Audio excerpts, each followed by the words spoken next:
Dinos right away, using that ledge boost and then retreating to the top plat after getting a hit but not a combo, and opting to play very defensive at the get-go here. And I respect it because one thing that does beat Ash's playstyle in general, in the past at least, has been the defensive play. So it's a good move starting out with it. Ash is going to have to prove that he can handle it before you move on to some more aggressive boxing style. Oh, down tilt into tipper jab. That was cute. Just kind of slowly racking up damage here. But, man, Ash is responding in turn by getting some big hits back and forth. Missing the waveland on that top plat, that will be a punish and a stock for it. Missed the waveland and went for a grab after he missed it, and Ash just went him some back airs into up strong, and there it is. You ponged me? Hell yeah, I'm going to look at that Twitter pong.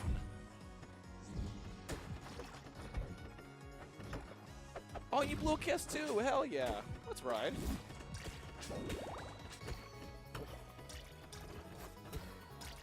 Sick, dude. I'm going to retweet that shit. And wow, as I'm retweeting it, another stock gone. Ash taking over Dinos. Last game 3, when I said it was one-sided, it was a 3-stock in Dinos' favor. So this is a polar opposite of the last time these two played, or at least the last game. Ash doing a very good job of just kind of closing out these stocks really early, getting some big punishes on the little mistakes that Dinos has been just kind of committing. Like, Dinos is trying to play safe and trying to play patient, but he does have little holes in his gameplay that Ash has been exploiting. And Ash not running in too hard, just really doing a great job of just finding the little things here and there, and then conversions to early stocks. Another missed waveland, but doesn't get punished for it that time. And Dino's trying to find this kill here, trying to even up these stocks. Edge guard continues, no droplet on stage for Ash, but he did have all of his resources, and the double jump back air is pretty lagless, so gets the parry on Dinos, but no double jump. And Dinos punishes the air dodge onto stage with no stock, though. Dinos with another up strong, not killing off the top at 141. That hilt hitbox is not the strongest. Excellent use of the nair bounce to get all of Ash's resources back, and catches him in bubbles 2 times in a row and goes for that up air. I think all 3 stocks were up air if I saw the second one correctly while I was perusing my Twitters. Ash takes game 1 pretty handily too.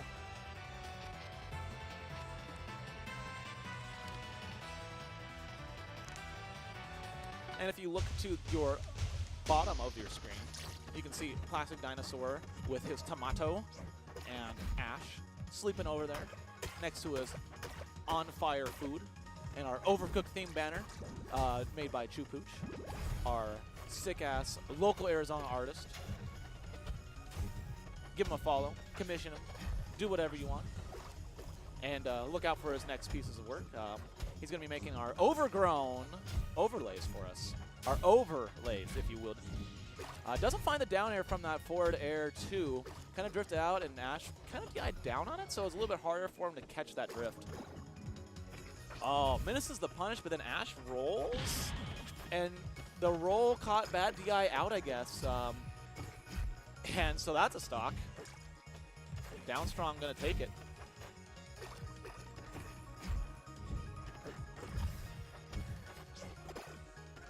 Side special off that parry. Nice little forward air 1 to push Ash off stage, but Ash gets back right away and is continuing his own punish. Doesn't find the up smash, but gets the down strong for an off-stage Classic Dinosaur. Oh, misses another up strong. So close to taking that stock. And Dinos with the reversal, though. The double up air tipper. Going to take it off the top.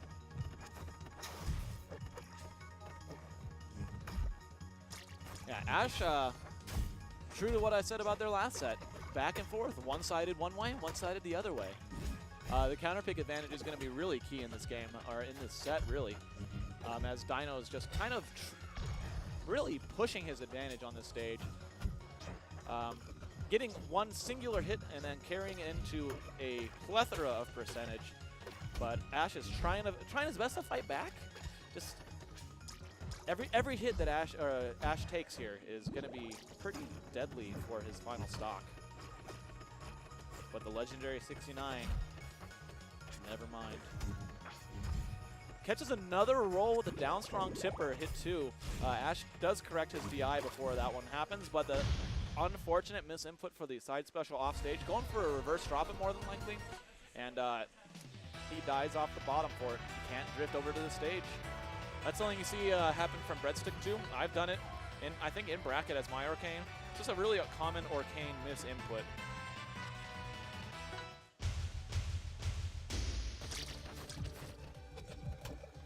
Going to Troupple Pond. So this is both of their, like, not favorite stage. I know this is Ash's favorite stage, but I think Dinos, this is either his favorite or one of his. Very good stage for Clairen, and I think it's better for Clairen in this matchup than it is for Orcane, but Ash loves this stage, so that's going to be a counter pick you see a lot coming from him.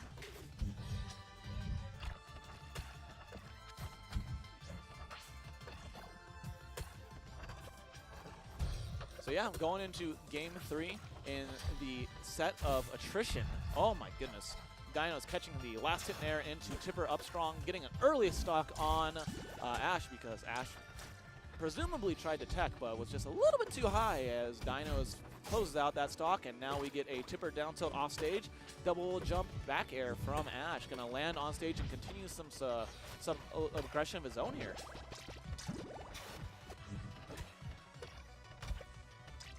All right, Dinos off stage, and the bubble's not gonna pop, and punishes the down special hard with an up special from Ash. That is exactly what you're looking for. I was gonna say that Dinos hasn't really been going for many parries or even air parries on those bubbles, but Ash calls it out right there and closes out that stock a little bit earlier, catches him with the surprise DI too. Didn't get a Galaxy, but sometimes that surprise is all you need.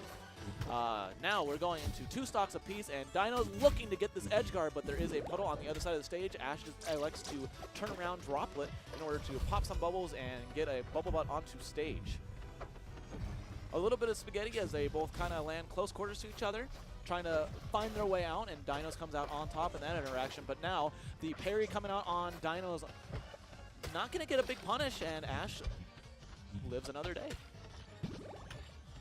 Oh, goes for the tech chase into down strong, but Dinos gets parried on the forward strong. Ash messes up his punish, and then Dinos gets the second forward strong for the stock. Down tilt into back air, up air, almost lands. That would have Galaxied had it hit, and now Ash with no resources does land on stage, but Dinos coming out for the big punish, getting the down air, catching the roll in stage with the moonwalk down tilt there. Ooh, tech rolls getting read by Dinosaurs. And now, as we see the other end of the spectrum, Dino's getting a lot of use of these platforms for his recovery against Ash. Something that Ash was able to exploit a little bit better, but these low-hanging plots off the side really benefit Clairen, especially in this matchup where bubbles can be so oppressive. And up strong from Orcane from the ground won't really reach the entire platform like it would on other stages. Side special on stage, Ash at 105%, and Dino's living at 175.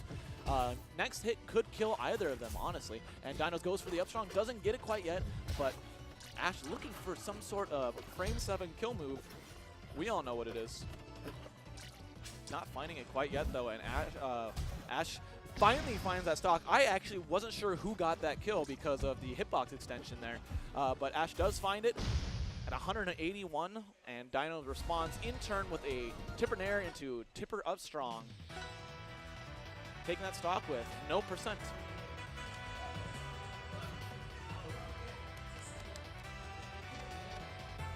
So I honestly think that was just a bad counter pick for Ash. But he's going right back to it. See, it's just, it favors the Clairen so much on recovery in particular that it just kind of gives that little bit of extra edge. It's one of Clairen's best 3 stages by far, and even though it might be good for Orcane, I don't agree with it in this matchup. But that's just me.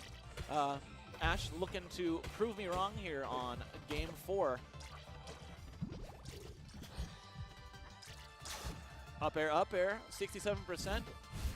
Now it's popping some bubbles, but doesn't find a punish as Dinos kind of threads the needle between the platform and the stage. Dino's going really, really deep for those edge guards and eats a punish, almost dies off the top up air because of it. But Dino's now reversing that with no droplet on stage. Pushing this aggression. Getting Breadstick on the mic with me. He looked lonely. Tipper. Ooh, off that top? Yeah. See, he took about 3 of those stocks. Or no, I think it was 2 stocks last game with Nair into up. Is that a kill? Oh, he that side switches out of it. That was good. So clutch. The down smash wouldn't have killed anyways, but still. Dude, Ash is swinging right now. Frame 7 in full force. Yeah, he's been having trouble getting the kill on Dinos. The edge guard in particular has been tough, and I was saying I was attributing it to the stage with these side platforms, making it a little bit safer for Dinos to actually come back. Yep. This is the stage that I won Game 10 against D-Brick in with the 2 stock. It's a great stage for Clairen, especially in the matchup. I've heard Ash talk about the stage. He chooses his stages based off of personal preference. Right. He loves this stage, and so he will take Clairen here. And I don't know where Game 3 was. Game 3 was here. Okay. So and it was a single stock, but no percent. So it was a JV2 for Dinos. Okay. So not necessarily commanding, but it's solid. Yeah. He had a lot of nice kill confirms, and Ash had trouble killing him. Yeah. And that was the story of that game, and so far it's been the story of this game too. That said, if Ash can find early kills in really early kills. Yep, absolutely. It's just a matter of being able to find that up air or find that down strong at the right time. But those side platforms prove really difficult for that, in my personal opinion. And it's been paying dividends for Dinos as he continues this edge guard and being able to jump to that top platform to kind of threaten the Orcane off stage to the edge there is also very good for the edge guard against Orcane, let alone the recovery against Orcane, you know? Oh, yeah. I love recovering here as Orcane. It's tremendously fun. Oh, yeah.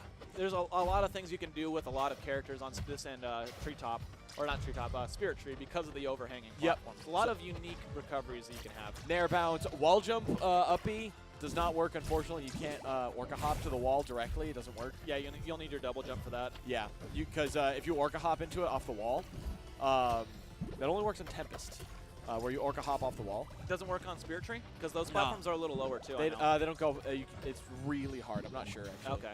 Maybe at like the very top of the stage, but yeah. Most of the time you don't want to be wall jumping from there anyway, yeah. so it's not really that viable. If you can wall jump Orca hop there, you might as well you might as well side B. Else. Oh, yeah. no tipper! Yeah, that was really close I'm to ending surprised the set he right there. didn't actually just side B. Well, I respect not going for the side B there because the up special hitbox can be. Oh, he DI'd in. Yeah, he's dead. And Ash that could have been an up smash. Yeah. But yeah, so not going for the side B on the up special is a good choice just because you can definitely mistime it and get hit by Orcane there. No, I agree. What I normally do is I go for the down air. Come from above. Come from above, get that down air. Your neutral tool is also one of your best combo tools, and then once you get the down air, you just go, yeah, oh, cool, forward smash, up smash. Grab and do something else out of it. Yeah, exactly. Force a 50-50. Drop some frames there, but we're back in it. Back to the green. And going Spirit Tree. I agree 100%. Yeah, this is a great Clairen stage. It's similar to Troupple Pond, but it has no overhanging platform, so it's harder for people to plat drop on top of Clairen. Also, the platforms here, if you crouch underneath them, you cannot crouch underneath the down air like you can on other stages. Because they are just slightly lower. If you didn't know, Craig's down special, last spike, actually goes through the bottom of them here. Oh, wow, I believe it. So there's some janky things can happen, and the recovery is even nicer for Clairen as you can get some nice ledge cancels off the wall jump up special 1. Up smash, no tipper. Yeah, so this is game 5. They're setting winners. Went to game 3, which was the final one, and so their story in winners was more of a close game into one-sided matches, and this one started one-sided and then went into close games. So kind of a reverse of what we saw. Forward smash. Pretty neat. Seeing this adaptation from both these players has been pretty nice. So one difference that I like to note about Ash's Orcane versus mine is Ash will side B much sooner than I will. Like he wants to get to the wall as early as possible, whereas I prefer to go much lower initially. Right. There's upsides and downsides. The upside is you have more resources to do whatever you want. You have more options initially, so you can immediately side B if you want to. You can just double jump back to stage and like air dodge back on the stage if you're really quick about it, things like that. The downside is you are very vulnerable when you're coming out of that side B. You can get dared right there at the ledge into like a down tilt, into a jab, and just carried off. So I'm interested to see if Dinos catch on. He extends his hurt box with the fair and gets caught by the up smash. And that is one of the other biggest differences between Ash and I, is that up smash in particular. He will throw it out there. He loves it. And it'll kill. Yeah, it kills very early, especially with that puddle doing the extra damage. Here, that move will kill at like 70, 80. I kill reliably with that move off of a down tilt at like 70%, which means a down tilt to up smash here probably kills it around like 65. Like, Dinos is actually within combo kill percent range. I'm not convinced otherwise. Now he definitely This is it. Ooh. Okay, that could have been nasty, but finds the up air, and Dinos actually drifted in at the end of that DI. That was really a scary spot to do drift in, because he could have died. Yep. Goes for the up strong and just kind of misses it in that little weird dead zone. That it's so hard to get. Yeah, Orcane's up it's smash. very strange and difficult to get right there. They either need to be right on top of you or about like a couple feet in front of you. Yeah. If they're in that middle, you just kind of go, yeah, do some. Can be difficult. You can baby dash into it, which is difficult. Yeah, it's just tough. But so Ash did find that stock, and now it's going to be a final stock for Dinos. This is his tournament stock in this losers semi-match. Winner of this moves on to fight Zora in losers finals. There, up smash, there, got up a smash, kill. and now it's even 32% to 0. This is a dead even game. Orcane obviously can get these kills very early here, but so can Clairen, as we just saw from that tipper. We should be, so the reason Tapscott we don't use turnaround down B to fair is because Dinos has shown a lot of proficiency in parrying bubbles and parrying fair. I lost my set against him almost, not exclusively, but because he absolutely, jump cancel up smash. Up air, yeah, DIing in on that down strong. You don't want to do that, especially at middle percents, because that combos into up air. At 70-ish, it'll kill, yeah, absolutely. Yeah, if that happens again, Dinos is dead. And you can tell Ash right now is looking for those kill confirms and just maybe going a little too ham for it, because now Dino's able to find some punishes of his own. Droplet. Ooh, daddy. Goes for it. Gets the down strong, but doesn't find the tipper on that top. God, this is a last hit situation. And Dino's they're just opting playing. to, yeah. Oh, he gets caught by the bubbles. He goes for the Dacus and gets caught by the bubbles. He tried to delay it a little bit, but just Ash wasn't trying enough. to bait something out, using bubbles, and just dash deck fairing. I'm expecting a frame 7 here to end it. That's it. Oh, yep, that's it. Ash taking it. Game 5 on that parry punish. Dashes out, dashes back.